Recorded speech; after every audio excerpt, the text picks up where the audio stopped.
The Clockmaker's final timepiece. The shop had been closed for 3 days. Anna noticed because she walked past it every morning on her way to work, and for 40 years the sign in the window had always read, "Open. Elias Hartman's Clock Repair." The oldest shop on Maple Street, run by the oldest clockmaker in the city. A man who, people said, could fix any timepiece, no matter how broken, no matter how old. But now the sign said closed, and Anna felt an unexpected pang of worry. She'd never actually been inside the shop, had never needed a clock repaired, but knowing it was there, knowing Elias Hartman was there behind his counter surrounded by ticking clocks, had always been a comfort somehow. On the 4th day, she made a decision. She pushed open the door, it wasn't locked, and stepped inside. The sound hit her immediately. Ticking, hundreds, maybe thousands of clocks, all ticking at slightly different rhythms, creating a symphony of time that should have been chaos, but somehow wasn't. Grandfather clocks lined the walls, mantel clocks covered every surface, pocket watches hung in display cases, cuckoo clocks waited in rows along the ceiling beams, and sitting behind the counter, working on something small and intricate, was Elias Hartman himself. He looked up as the door chimed, and Anna was struck by how old he seemed. Not just elderly, ancient, as if he'd been here since the shop was built, since the street was paved, since the city first grew up around this spot. His hands, though, were steady as they worked, his fingers precise despite their age. "Miss Chen," he said, and Anna startled. She'd never told him her name, had never spoken to him. "I was wondering when you'd come. You know me. I know everyone who walks past my shop. I've watched you go by every morning for, how long now? 40 years? You're always punctual, always alone, always in a hurry to get somewhere you don't really want to go." Anna felt exposed, seen in a way that made her uncomfortable. "How can you possibly know that?" Elias smiled gently. "I'm a clockmaker, Miss Chen. I notice patterns, rhythms. The way people move through time tells me more about them than words ever could." He set down the small object he'd been working on and gestured for her to come closer. Anna approached the counter, her eyes drawn to the hundreds of clocks surrounding them. "You came because the sign said closed," Elias said. "You were worried." Yes, I suppose I was. That's kind of you. Most people wouldn't notice, wouldn't care, but you noticed." He picked up the object he'd been working on, a pocket watch, Anna saw now, made of silver and glass, its face unlike any she'd seen. Instead of numbers, it had words around the edge. Remember, cherish, forgive, dream, love. "This is for you," Elias said. "What?" "No, I didn't come to buy anything. I just wanted to make sure you were all right." "I know. That's why it's for you. I've been making it for 40 years, Miss Chen. Every morning I watched you walk past, and I worked on this watch, one piece at a time, one memory at a time. It's finally finished." Anna stared at the watch, confusion and something like fear rising in her chest. "I don't understand. Why would you make me a watch?" "Because you need it. Because of all the people who walk past my shop, you're the one who's lost the most time, not wasted it, not spent it foolishly. Lost it. Let it slip through your fingers without holding on to any of it." The words stung because they were true. Anna couldn't remember the last time she'd really paid attention to a day, really experienced a moment. Everything blurred together. Work, home, sleep, repeat. 40 years of routine so complete, she could barely distinguish one year from the next. "This watch doesn't tell time the usual way," Elias continued, his old fingers running gently over the glass face. "It tells memory time. When you hold it, you'll see moments from your life. Not the big moments. Everyone remembers those. The small ones. The ones you've forgotten. The ones that mattered more than you knew. That's impossible. Most things are, until they're not." He held out the watch, and Anna found herself taking it. The metal was warm, as if it had been resting in sunlight, and the moment her fingers closed around it, something shifted. The shop faded, the ticking stopped, and Anna was somewhere else. She was 7 years old, sitting on her grandmother's porch on a summer evening. The air smelled of honeysuckle and approaching rain. Her grandmother was teaching her to play cards. Not a child's game, but real poker, treating Anna like an equal. They laughed when Anna won a hand, and her grandmother said, "You're going to do great things, little one. You've got the mind for it." Anna had forgotten this moment completely, had forgotten how safe she'd felt on that porch, how valued, how seen. Had forgotten her grandmother's confidence in her, that certainty that Anna would do great things. The memory faded, and Anna was back in the shop, gasping. Elias watched her with knowing eyes. "What was that?" she whispered. "A moment you lost. The watch found it again." "But I never did great things. My grandmother was wrong." "Was she? Or did you just forget to try? Forgot what you were capable of, because you got busy being practical, being responsible, being what others expected instead of what you wanted?" Anna looked at the watch in her hand. Its hands moved slowly, not marking seconds but something else. Heartbeats maybe, or breaths. Time measured in life rather than minutes. "I can't accept this. It's too much. It's already yours. Has been for 40 years. I was just holding it until you were ready." "Ready for what?" "To remember. To claim back all the time you lost by not paying attention. To realize it's not too late." Elias stood, moving slowly to the door. He flipped the sign to "Open" and turned back to Anna with a smile. "My work here is done. 70 years I've run this shop, fixing clocks for people who thought time was broken. But time's never broken, Miss Chen. We just forget how to read it properly." "Where are you going?" "Nowhere. Everywhere. My own time has run its course. But yours is just beginning to be properly lived." Anna wanted to argue, to ask more questions, but Elias was already moving toward the back of the shop, disappearing into the shadows where the oldest clocks kept their quiet vigil. She called after him, but only the ticking answered. She stood alone in the shop, the watch warm in her hand, and made a decision. She lifted it to her ear and closed her eyes. Another memory bloomed. She was 23, in her first apartment, cooking dinner for friends. The meal was simple, probably terrible, but her friends had laughed and joked and thanked her, and walking them to the door later, she'd felt wealthy beyond measure, connected, part of something. When had she stopped inviting people over? When had dinner become something she ate standing at the counter, scrolling through her phone, not tasting anything? Another memory. Dancing at her cousin's wedding, 30 years old, her feet aching in heels she'd worn to look professional, but in that moment, not caring, just moving to the music, feeling alive and present and joyful. When had she stopped dancing? Stopped moving for the pure pleasure of it? Memory after memory, the watch showed her moments she'd lived but not held on to. Small moments that had shaped her without her realizing. Conversations that had mattered. Sunsets she'd actually stopped to watch. Books that had changed her thinking. Kindnesses given and received. All the time she thought she'd lost. It wasn't lost. It was right here, preserved in this impossible watch, waiting for her to claim it again. Anna lost track of how long she stood there, living through her own forgotten life. When she finally opened her eyes, the light outside had changed.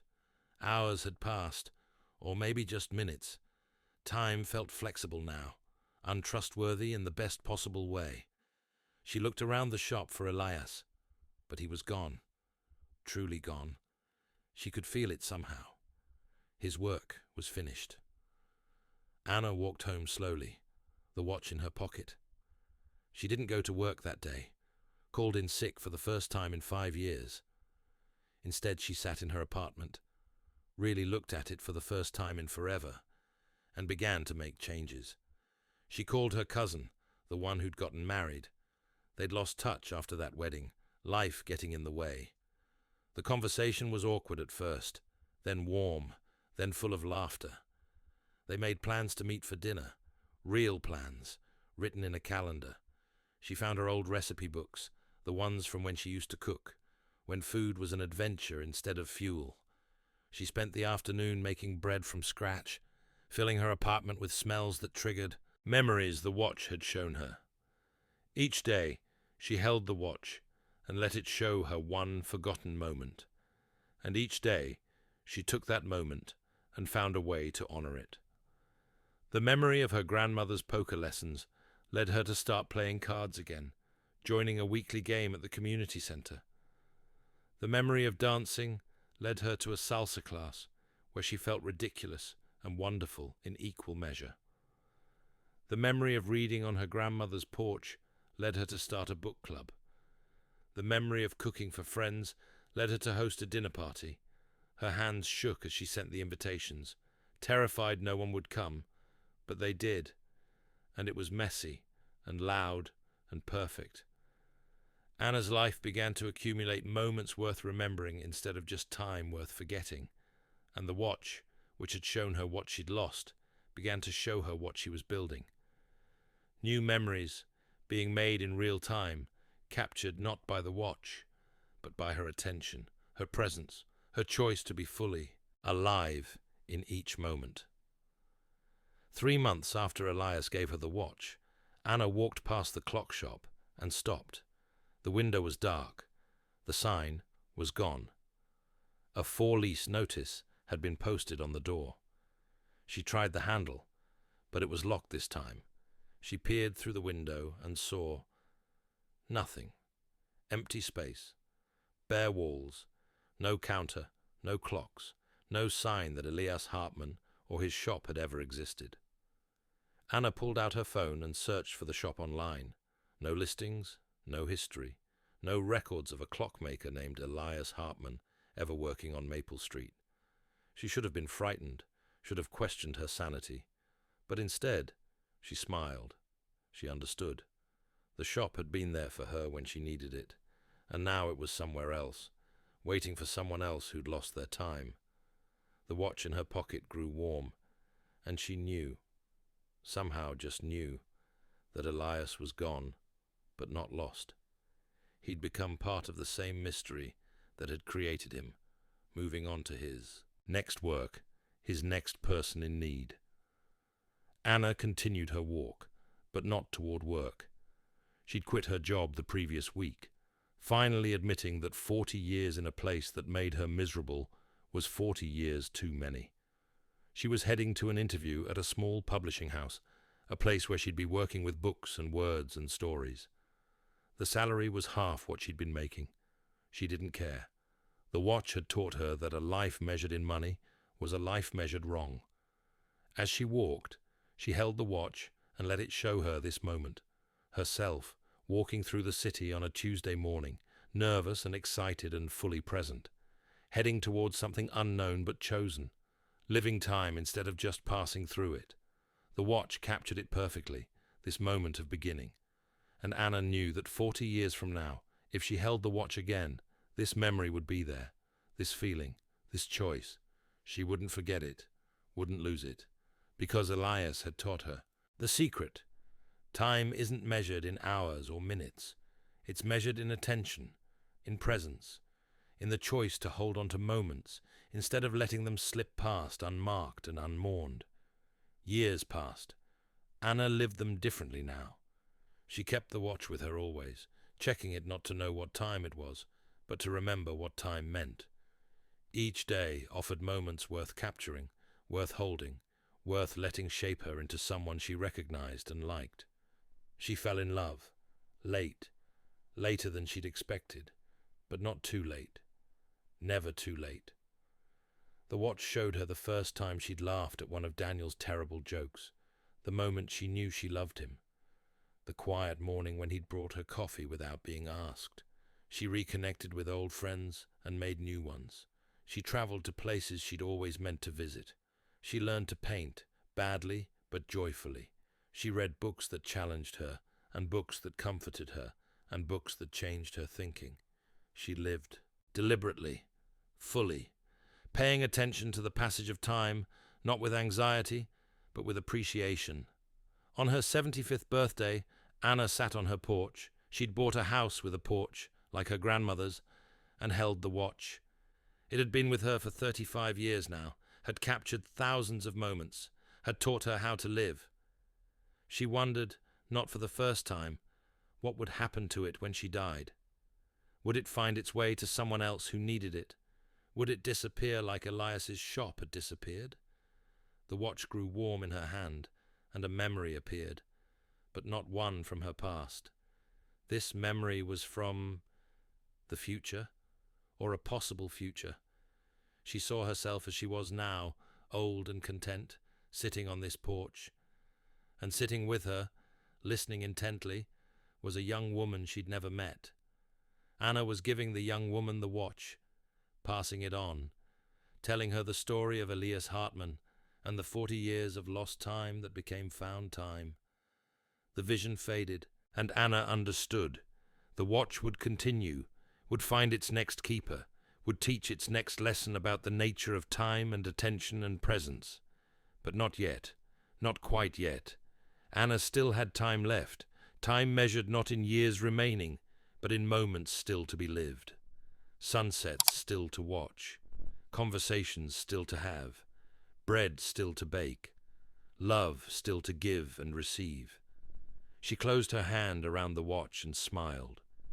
Somewhere, in a shop that existed and didn't exist, that was everywhere and nowhere, Elias Hartmann was making another impossible timepiece for another person who'd forgotten how to live in time. The work continued. The watches found their keepers, and time, which people thought they understood, revealed itself to be something far stranger and more beautiful than anyone expected.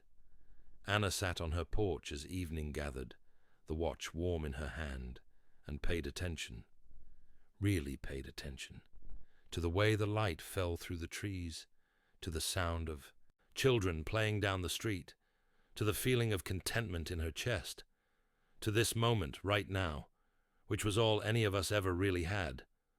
The watch didn't need to capture it. She was living it. That was enough. In fact, it was everything. The ticking continued, not from the watch but from the world itself, from the rhythm of heartbeats and breaths and moments passing one after another. Anna listened to it all, grateful beyond words for the clockmaker who taught her to hear it. Time was a gift. Life was a gift. And paying attention, really paying attention, was how you honored both. She sat on her porch until the stars came out, holding her watch, holding her time, holding on to the precious truth that it's never too late to start living deliberately. The watch ticked on. Time passed. And Anna Chen, who had once lost 40 years to inattention, spent the rest of her life making sure every moment counted. Not because every moment was special, but because she chose to notice them all, the ordinary and the extraordinary alike, holding each one gently before letting it go, making room for the next. That was the clockmaker's final gift. Not a watch that told time, but a watch that taught her how to live in it. And in the end, that made all the difference.